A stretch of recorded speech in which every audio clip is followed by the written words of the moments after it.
নমস্কার, 7 hour news নেটওয়ার্কে আপনাদের স্বাগত। 24-এর মহারণের দামামা বেজে গিয়েছে, তাই তীব্র গরম উপেক্ষা করেই নির্বাচনী প্রচারে ব্যস্ত রাম বাম ডান সকলেই। তেমনি এদিন 7 সকালে ভাঙড় 2 নম্বর ব্লকের পোলেরহাট অঞ্চলে হুটখোলা টোটোয় চেপে ভোট প্রচার সারলেন যাদবপুর লোকসভা কেন্দ্রের সিপিআইএম মনোনীত প্রার্থী তথা দাপুটে বাম ছাত্র নেতা সৃজন ভট্টাচার্য।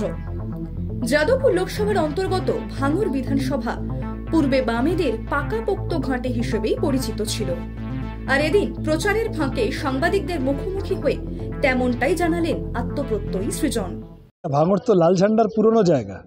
ভাঙড়ের যা উন্নয়ন, সে লেদার কমপ্লেক্স থেকে শুরু করে কলেজ, হাসপাতাল, স্কুল সবই তো, যা স্বাস্থ্যের যা ব্যবস্থা সবই তো, বা জমি পাওয়া মানুষের সবই বামপন্থীদের হাতে। বাকিরা ভাঙড়কে মধু ভাণ্ডার হিসেবে ব্যবহার করতে চায়। তারা এখানে মধু দেখেছে, তারা বাইরে থেকে এসে গুন্ডামি করে তারা ভাঙড় থেকে টাকা তুলে নিয়ে যেতে চায়। আর আমরা ভাঙড়ের জন্য লড়াই করছি, ভাঙড়ের ভালো আরও একটু ভালো করে শান্তিপূর্ণভাবে ভাঙড়ের মানুষ বাঁচতে পারে, তার জন্য আমাদের। সৃজনের বিপরীতে যাদবপুর কেন্দ্র থেকে তৃণমূলের হয়ে প্রতিদ্বন্দ্বিতা করবেন যুবনেত্রী সায়নী ঘোষ, আর বিজেপির হয়ে লড়াইয়ে নামবেন অনির্বাণ গাঙ্গুলি।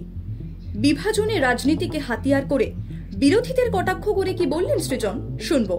সবটা ভাবা ঠিক না, এইটাই তো তৃণমূল বিজেপি করে দিয়েছে।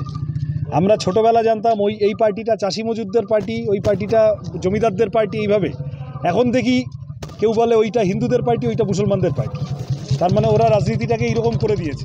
সাংসদ হলে ভাঙড়ের জন্য কি পরিকল্পনা রয়েছে সৃজনের, শুনবো তার মুখ থেকেই।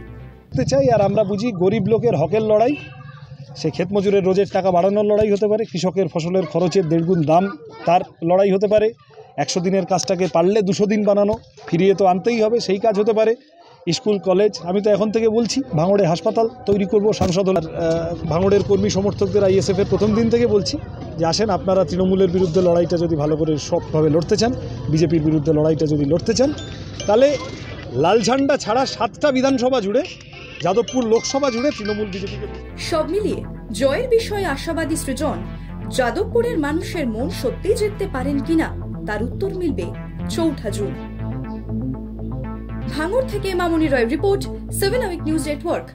আরও বিভিন্ন খবরের আপডেট জানতে হলে 7 আওয়ার নিউজ চ্যানেলটিকে সাবস্ক্রাইব করতে ভুলবেন না, কারণ আপনাদের একটা সাবস্ক্রিপশন আমাদের কাছে অত্যন্ত মূল্যবান। জয় হিন্দ।